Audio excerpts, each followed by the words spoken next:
Here with me on the farm today. Me and Petunia are about to talk with you about the difference between keeping buffs and bantams price-wise.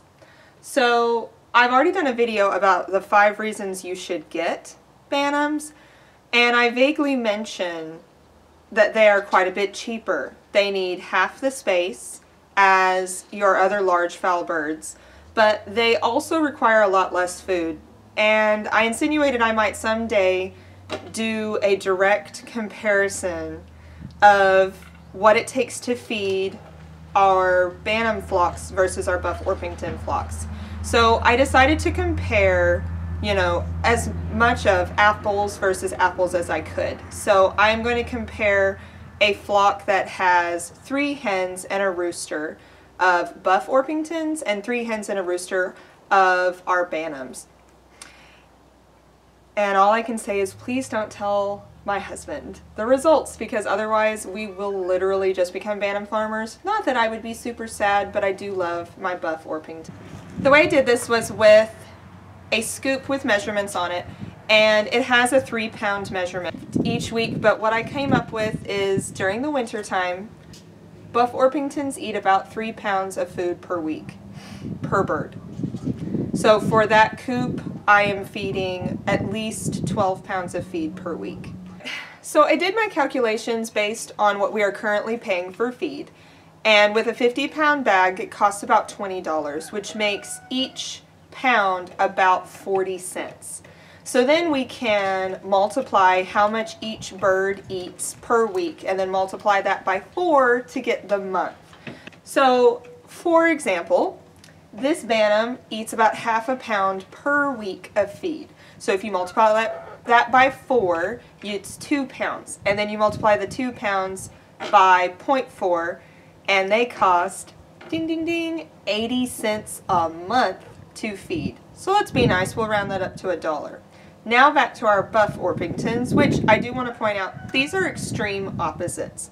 Buff Orpingtons are a very large breed of chicken. They're multi-purpose, which means that they lay eggs, but they can also be eaten. They are not a meat chicken, but they are very large for a laying hen. So they eat 3 pounds. So we do the 3 times 4, which is 12, and then we multiply that by 0.4, and it's 480. We'll round that up to 5. So just that flock alone, the Buff Orpington flock, costs us about $20 a month to feed, but the bantam flock costs us $4 a month to feed. So then if you want to go even farther, you can see how much it costs per year to keep our small 4 chicken flock of Buff Orpingtons, and that is $240. While our bantam chickens come in at a nice $48 for the year to feed. Now, that is just feed. So on top of that, there is bedding costs. Obviously, the Buff Orpingtons require a lot of bedding, and I have to clean out their coops a lot more often. Something you might not think about is the fact that I also have to clean out their water way more often. So we currently, because of the weather, have big water buckets, and our Buff Orpington chickens are much messier than our bantams, and so they require a lot more upkeep. So while it sounds like I might be trying to convince you that Buff Orpingtons are not worth it, couldn't be farther from the truth. I love them very much. In fact, when it comes to chicken sales, our Buff Orpingtons are extremely popular. And really, I kind of want to do this video because I really feel like the bantam chickens are really underrated. They are super sweet, and they do lay smaller eggs, but it's not that much smaller, and they lay just as often as our Buff Orpington. During this conversation, I feel like it's good to mention, if we're trying to lower feed costs, owning roosters is expensive. So they cost about double a hen. They're like having 2 hens. So if you're not planning on hatching out your own chicks, I would highly suggest not having roosters, because really all they do is eat a lot, and they obviously don't lay eggs. And you do not need a rooster for your hens to lay eggs. That's actually a rather common misconception that I've heard a lot lately. I also think this is a really good time to talk about the difference in their egg size. So obviously the Orpington egg is quite a bit bigger than the Bantam egg. So they say if you're cooking that it requires 2 Bantam eggs in order to equal a full-size egg.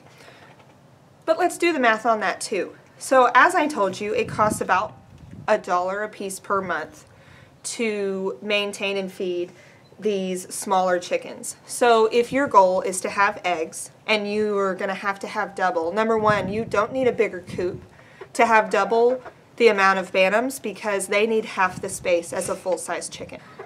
But you would still save quite a bit of money because the whole flock of bantam chickens that we have costs us less than $50 a year, and our other coop is close to $250 a year.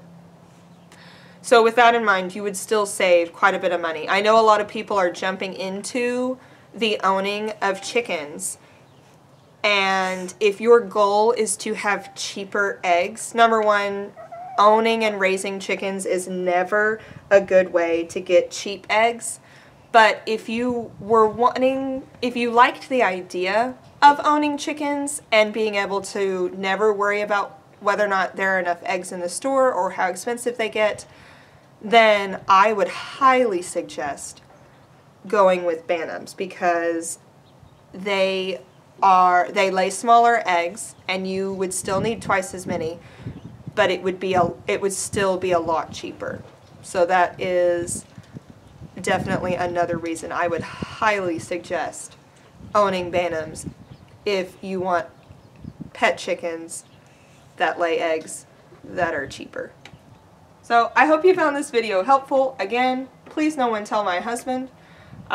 We average that each chicken costs about $2.50 a piece per month, but now we know that that is mostly the Buff Orpingtons and that the bantams really aren't costing us that much. But people don't want them as often, and I really don't understand why. So I hope that people watch this video and try to give bantams a chance. Bye guys! Abby, smile.